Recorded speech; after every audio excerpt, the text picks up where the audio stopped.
Šiaulių rajono Meškuičių Lopšelis darželis yra vienas seniausių darželių visame rajone.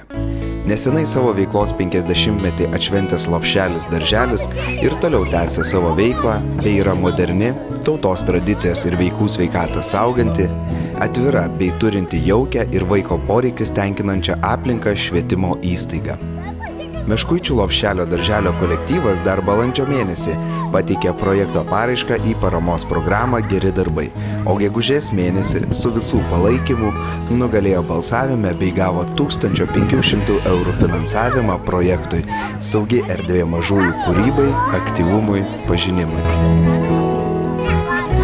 Pasak Lopšelio darželio direktorės Sigitos Užkuraitinės, visada malonu, kai darželiui padeda bei pagelbėja tėveliai. Tačiau norint atsinaujinti darželio aplinką ir sudaryti kuo geresnes sąlygas čia esantiems vaikams, neužtenka finansavimo.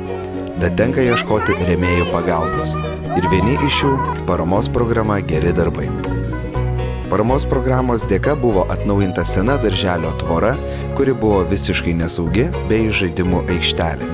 Nuo šiol vaikai darželėje gali saugiai žaisti, užsiimti edukacinę veiklą lauke. Pasak Meškuičių Lopšelio darželio direktorės, dalyvavimas paramos programoje Geri darbai suteikė ne tik finansavimą darželiui, tačiau suvienijo ir visą Meškuičių miestelio bei aplinkinių miestelių bendruomenę, kadangi visi gyventojai balsavo ir palaikė šį darželio projektą.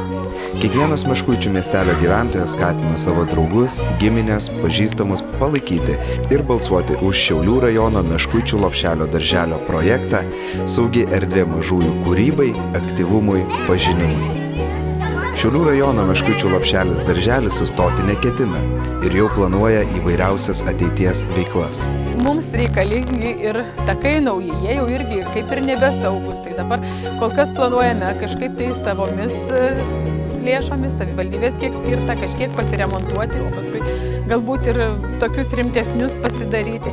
Ir kaip sakiau, kurti tokias edukacinės erdves norėtumėm, nes mūsų darželis, visa aplinka yra gan palanki tam. Galime pasidžiaugti, jog paramos programos Geri darbai dėka buvo įgyvendintas šaunus projektas, bei tai skatina ne tik patį Lopšelį darželį, bet ir visas organizacijas judėti į priekį.